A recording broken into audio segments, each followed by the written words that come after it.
ketyapman. Voy. Ha. Hozir Ha, bugun chiqib ketaman. voy aynali. Bitta duo qilib bering yana. Savoda ya. Musofir yurtga ketyapman. Bitta duo qilib bering yana. Allah amin. Endi duo qilib hamma bolalarimni tanjanim sog' qilgin deb ana qilib turgandim-da. Endi molar yig'ishtirib. İlahamin. Bak, tencenin sağ olsun, ömrün uzak olsun, rızkın uluk olsun. Amin.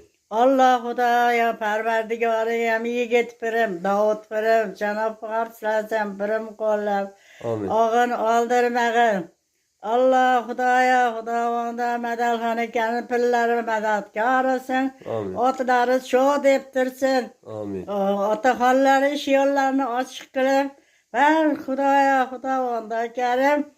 Yaxshi yetib olib, mehnatlarda qilib, kuchli, quvvatli bo'lib, o'ynab, kulib, ota-onasini oldiga yana qaytlab, Xudo Parvardigor, Xudo o'zing yaratgansan, o'zing saqlaysan. Amin. Parvardigoriga Alloh Xudo, Alloh Xudo, Xudoyo, Xudo ekan. Amin. Bolalarimni hammasini safarda bolalarim bexatar beshikkas oynab kulib yuringlar.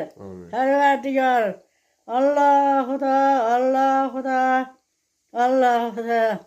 La ilaha illalloh Muhammadur Rasululloh. La ilaha illalloh Muhammadur Rasululloh. La ilaha illalloh Muhammadur Rasululloh. Allah o'zing yaratgansan. Parvardigor o'zing saqlag'in panohingda. Amin. Yommeşi Hudaya tencere sak, ömrü uzak. Allah Ekber. Yollarda çırayla yürüdüm. Boptu canım. Ha, boptu yine. Bismillah. Yaxshi ko'raman sizni yine. Boptu, so'rabdi ama. O'zingiz ehtiyot qiling, bo'ptimi? Ha, endi. Kasal bo'lmang. Allah. Xudo o'zi saqlaydan Siz yoshingizga yetib yurishni bizga nasib qilsin. Ozanda turganman. Endi hozir shunman qachon kelasan.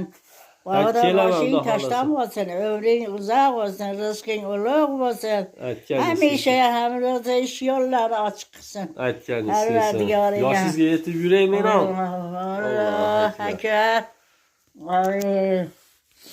Amin.